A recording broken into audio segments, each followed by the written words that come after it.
मेरा नाम अहमद है। हम लोग कराची में रहते हैं। हमारे घर में मेरी अम्मी, अब्बू, बड़ा भाई और एक छोटी बहन है। हमारा दूध का कारोबार है। भाई और अब्बू सारा दिन दुकान पर रहते हैं। रात को कभी 1 बजे, कभी 2 बजे वापस आते हैं। हमारे घर का माहौल बहुत सख्त है। अब्बू से सब डरते हैं। अब्बू सख्त मिजाज के हैं। मैंने अभी एफएससी के फाइनल इम्तिहान दिए थे और पास हुआ था। अब्बू और भाई ने कई बार कहा कि दुकान पर आया करो, लेकिन मेरी दिलचस्पी नहीं थी, इसलिए मैं दुकान पर नहीं जाता था। या तो घर पर रहता, नहीं तो दोस्तों के साथ वक्त गुजारता था। जब अब्बू और भाई दुकान पर चले जाते तो घर का माहौल अच्छा हो जाता। सब लोग सुकून का सांस लेते और भाभी बगैर दुपट्टे के घूमती रहती। भाई की शादी को 2 साल हुए थे और अभी कोई बच्चा नहीं था। एक दिन मैं लेट कर उठा था। मैं कमरे से बाहर आया तो घर का माहौल पुरसूं था। बहन और भाभी टीवी देख रही थीं, अम्मी बावर्ची खाने में थीं। कभी अम्मी, कभी भाभी मुझे नाश्ता देती। मैं नाश्ता करता और दोस्तों की तरफ चला जाता। जिंदगी इसी तरह चल रही थी कि अचानक एक दिन सब कुछ बदल गया। ये सब कुछ कैसे हुआ? दोस्तों में बैठकर फिल्में तो बहुत देखता था, लेकिन कभी प्यार के मोड़ पर कोई लड़की नहीं मिली कि उसे प्रपोज करूं। एक दिन मैं अपने दोस्तों के पास गया तो कोई घर पर नहीं मिला। सब दोस्त किसी काम से बाहर गए हुए थे। इस वजह से मुझे घर वापस आना पड़ा। घर में दाखिल हुआ तो अम्मी और भाभी बाहर सहन में वॉशिंग मशीन में कपड़े धो रही थीं। भाभी ने मुझे देखते ही कहा, अहमद, अच्छा हुआ तुम आ गए। ये कपड़ों की बाल्टी लेकर ऊपर छत पर चलो, मैं ये कपड़े धूप में डाल दूंगी। मैंने कपड़ों से भरी बाल्टी उठाई और ऊपर लेकर चला गया। पीछे भाभी भी ऊपर आ गई। ऊपर कपड़े धोने की वजह से भाभी के कपड़े गीले हो रहे थे। भाभी ने मुझसे कहा, अहमद, बाल्टी से कपड़े निकालकर मुझे दो, मैं तार पर डालती रहूंगी। मैंने बाल्टी से कपड़े निकालकर भाभी को देने शुरू किए। भाभी मेरे सामने खड़ी थी और तार पर कपड़े डाल रही थी। ये पहली बार था कि मैं घर का कोई काम कर रहा था और भाभी इस तरह मेरे करीब खड़ी थी। कपड़े निकालते हुए मेरे हाथ में लड़कियों के स्याह रंग के कपड़े आ गए। मैं उन्हें देख ही रहा था कि भाभी ने पीछे मुड़कर मुझे देखा और मेरे हाथ से वो कपड़े लेते हुए बोली, बेशर्म, क्या देख रहे हो, लाओ मुझे दो। भाभी ने मेरे हाथ से कपड़े लेकर तार पर डाल दिए और कहा, और कपड़े निकालो। मैंने बाल्टी में हाथ डाला और कपड़े निकाले तो भाभी ने पीछे मुड़कर मुझे देखा और मेरे हाथ से कपड़े लेते हुए बोली, अहमद, तुम नीचे जाओ और कपड़े अम्मी से लेकर आओ। मैं खाली बाल्टी लेकर नीचे चला गया। अम्मी कपड़े धो रही थी। मुझे देखकर बोली, अहमद, और कपड़े लेकर जाओ। मैं अम्मी के पास खड़ा हो गया। अम्मी ने कपड़े निकालकर मेरी तरफ देखा और कहा, अहमद, मैंने अभी कहा था ना। मैंने कहा, जी अम्मी। तो उन्होंने कहा, ये कपड़ों की बाल्टी ऊपर लेकर जाओ। मैंने बाल्टी उठाई और ऊपर भाभी के पास लेकर चला गया। भाभी दीवार की तरफ मुंह करके बाहर की तरफ देख रही थी। हमारे घर के पीछे एक ग्राउंड था और भाभी उसी तरफ देख रही थी। भाभी बाहर देखने में इतनी मगन थी कि उसे मेरे आने का पता ही न चला। मैंने कपड़ों की बाल्टी रखी और भाभी के साथ बाहर की तरफ देखने लगा। भाभी बोली, क्या देख रहे हो? मैंने कहा, भाभी, आप जो देख रही थी वही देख रहा था। हमने देखा तो नीचे ग्राउंड में एक घोड़ा खड़ा था और भाभी घोड़े को देख रही थी। मैं भी ये मंजर देखने लगा तो भाभी को एहसास हुआ कि मैं आ गया हूँ। पीछे मुड़ते ही मुझे देखकर बोली, और क्या कर रहे हो? मैंने कहा, माजरत भाभी, मैं भी वही देख रहा था जो आप देख रही थी। भाभी बोली, लेकिन ऐसी हरकत आइंदा कभी न करना, वरना तुम्हारे भाई और अब्बू को बता दूंगी।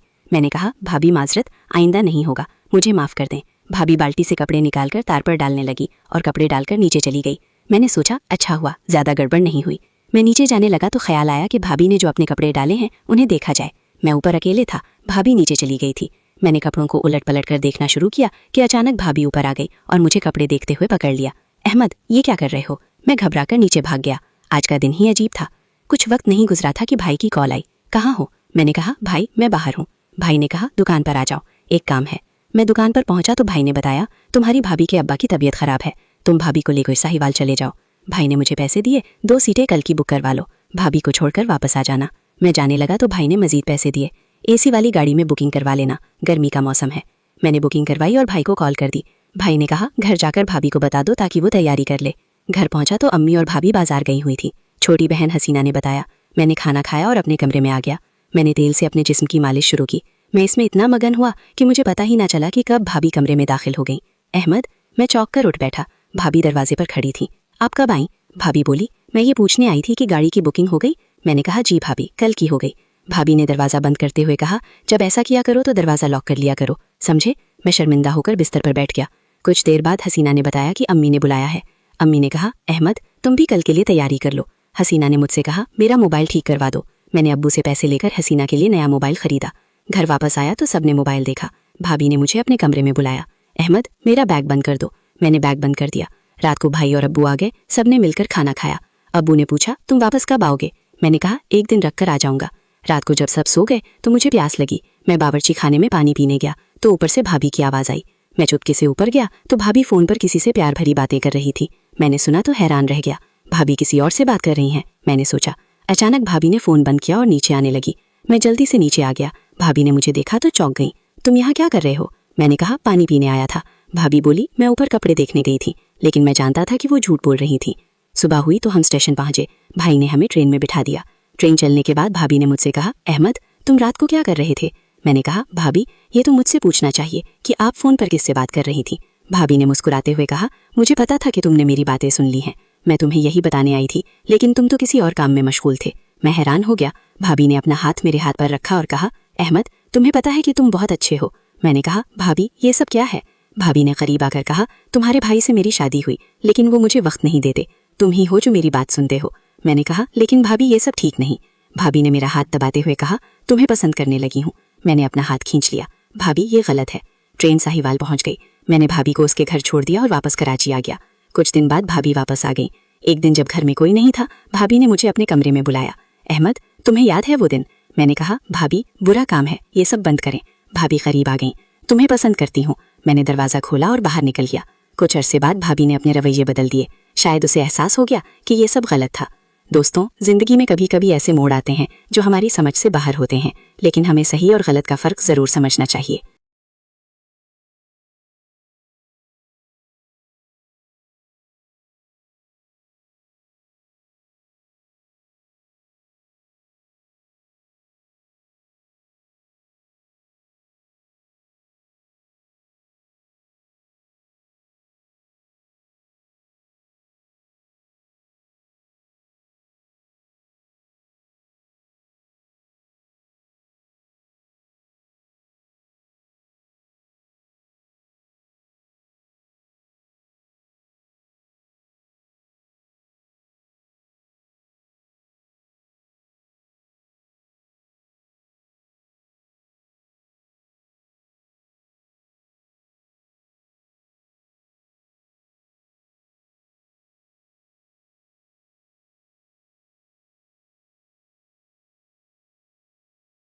मैंने कहा, सर, क्या काम है?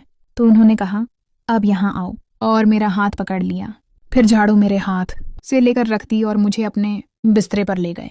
बोले, यहाँ बैठो। मैं बैठ गई। उन्होंने मेरा दुपट्टा उतार दिया। मैंने कहा, सर, ऐसा ना करें, मैडम घर पर हैं, वो देख लेंगी तो बहुत बड़ा मसला होगा। लेकिन रेहान साहब बोले, वो सो रही हैं, मैंने उन्हें दवा दी है, वो देर से उठेंगी। हकीकत में मैं डर रही थी। रेहान साहब लंबे चौड़े और मजबूत आदमी थे।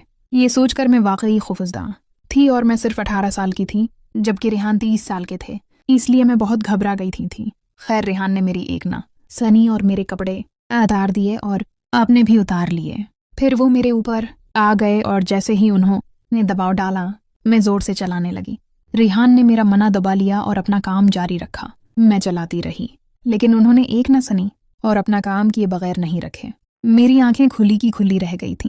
मेरी हालत बहुत ख़राब हो गई थी। रेहान मुझे उठने के लिए कह रहे थे, लेकिन मुझे होश नहीं था।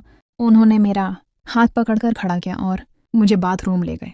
मैं बाथरूम से होती हुई आहिस्ता आहिस्ता चलती हुई वापस आई। मुझे होश नहीं था। मैं खुद से चल भी नहीं पा रही थी। मेरी तबीयत बहुत ख़राब थी। जब रेहान ने देखा कि मेरी हालत वाकई नासाज है तो वो फ़ौरन मुझे अस्पताल ले गए। वहाँ मेरा इलाज हुआ और 1 घंटे बाद मुझे घर छोड़ गए। जैसे ही मैं घर पहुंची, फरजान पहले ही मौजूद थी। उसने मुझे देखते ही पूछा, क्या बात है? तुम्हारी तबीयत ख़राब है, चल भी नहीं पा रही। मैंने कहा, मुझे अचानक बुखार हो गया था, ये दवाइयाँ हैं। रेहान मुझे अस्पताल ले गए थे। ओमी और फर्जी मुझे कमरे में ले गए और कहा कि आराम से सो जाओ। थोड़ी देर बाद ओमी चाय लेकर आई और कहा कि चाय पी लो।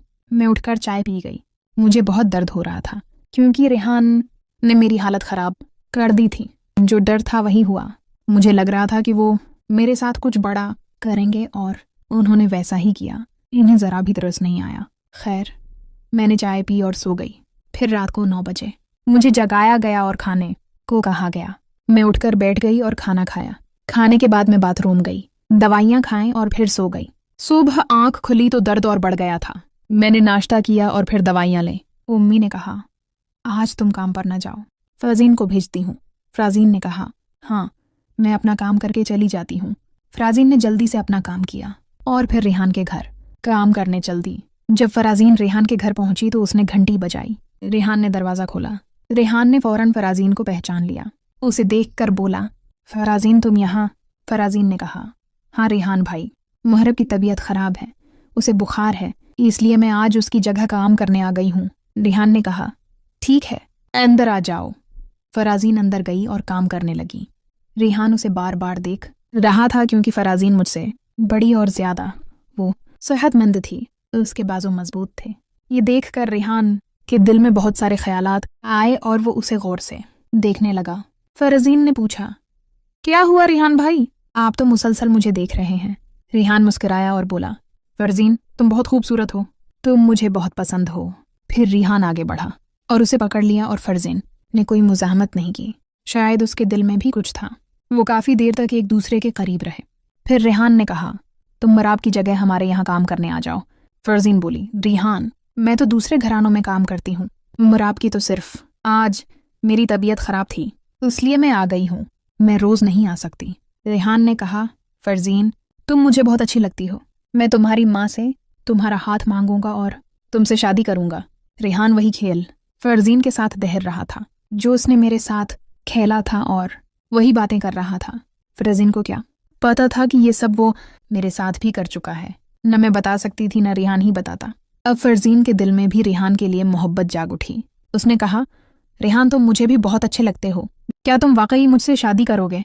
तुम अमीर हो, हम गरीब हैं, तुम्हारे घर वाले मान जाएंगे। रेहान ने कहा, मैं सबको मना लूंगा, तुम बस तैयार हो जाओ और कल से हमारे यहाँ काम करने आना।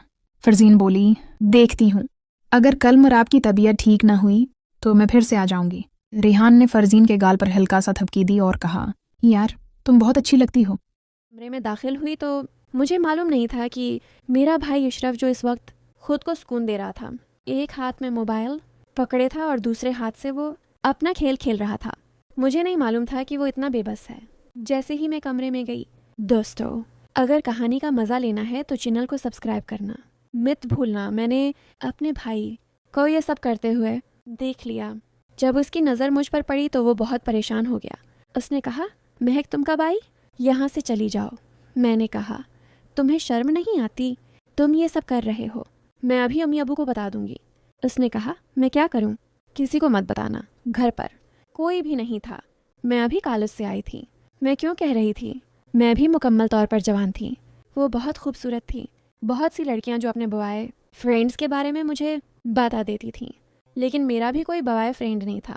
वो अक्सर बताती थी कि हम कैसे अपने साथ खेलती हैं।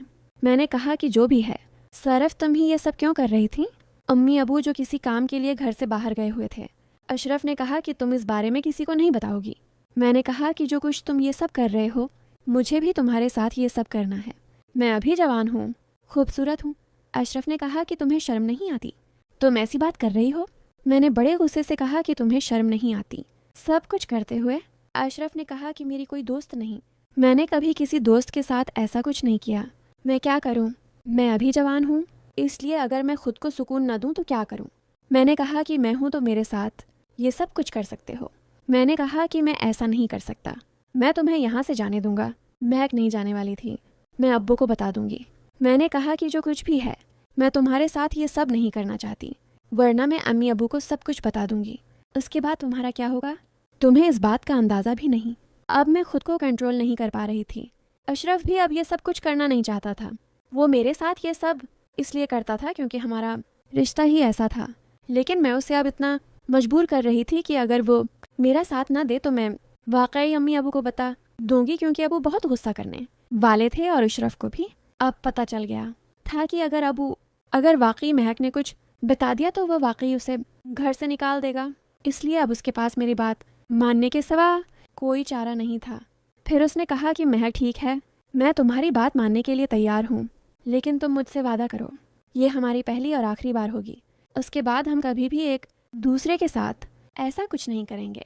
मैंने कहा, ठीक है, तुम क्यों परेशान हो, जो भी होगा जल्दी करो, मैं इंतज़ार नहीं कर सकती। और फिर क्या हुआ, हम दोनों ने अपना काम शुरू कर दिया।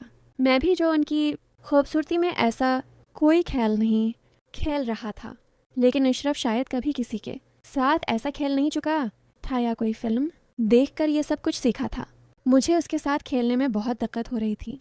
वो काफ़ी देर से कोशिश कर रहा था लेकिन सही तरीके से खेल नहीं पा रहा था। मैंने कहा चलें रखें, मैं अभी आती हूँ।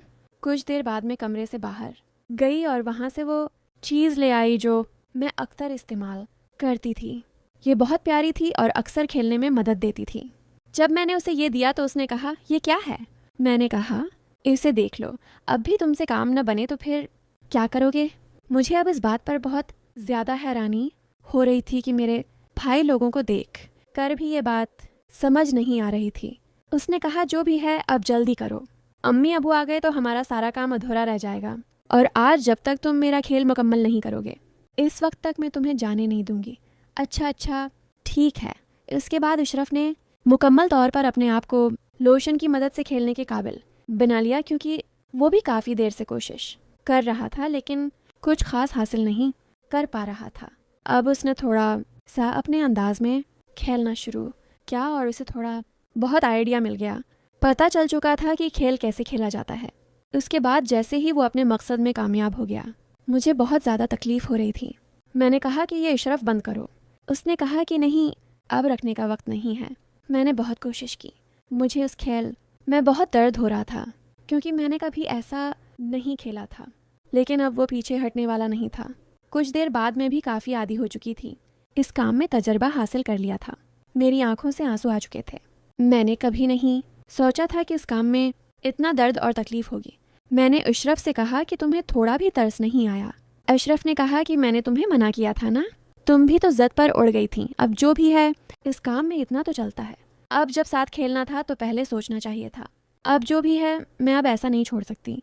कुछ देर बाद आखिरकार उसने अपना खेल मुकम्मल किया। अब मैं भी काफ़ी तजर्बा हासिल कर चुकी थी। अब मुझे भी एक बार फिर खेल की तैयारी करनी थी। पहला खेल तो मैं शायद समझ ही नहीं पाई क्योंकि इसमें मुझे वो तकलीफ़ें महसूस हो रही थीं।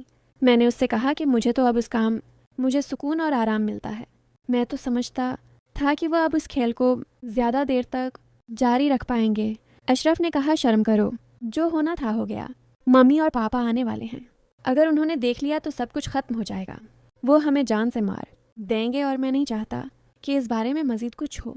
मैंने कहा ठीक है। हमारा कमरा अलग था। मैं अपने भाई के साथ ही कमरे में सोता था क्योंकि हम देर तक पढ़ते थे। हमारे कमरे की बिजली अक्सर चली जाती थी। मैं अब वहाँ आकर सो जाता था। उम्मी और अबू के कमरे थे। हम अपनी पढ़ाई में हम मसरूफ़ थे। अम्मी और अबू को तो अब पता ही नहीं था कि हम दोनों ने आज क्या क्या। रात होने वाली थी। खाना खाकर अम्मी और अबू अपने कमरे में चले गए। अब वो अक्सर जब रात होती तो वो भी खेलते थे, जिसकी वजह से कभी कभार उनके कमरे से कुछ आवाज़ें आती थीं। ये सुनकर मुझे समझ आ जाता था कि आज हमने और अब वो अपना खेल मुकम्मल कर रहे हैं, क्योंकि ऐसा ही होता था कि रात के कुछ वक्त बाद जब मैं पानी पीने निकली तो मैंने अम्मी और अबू के कमरे से अजीब सी आवाज़ सुनी। वो आज भी अपना काम कर रहे थे।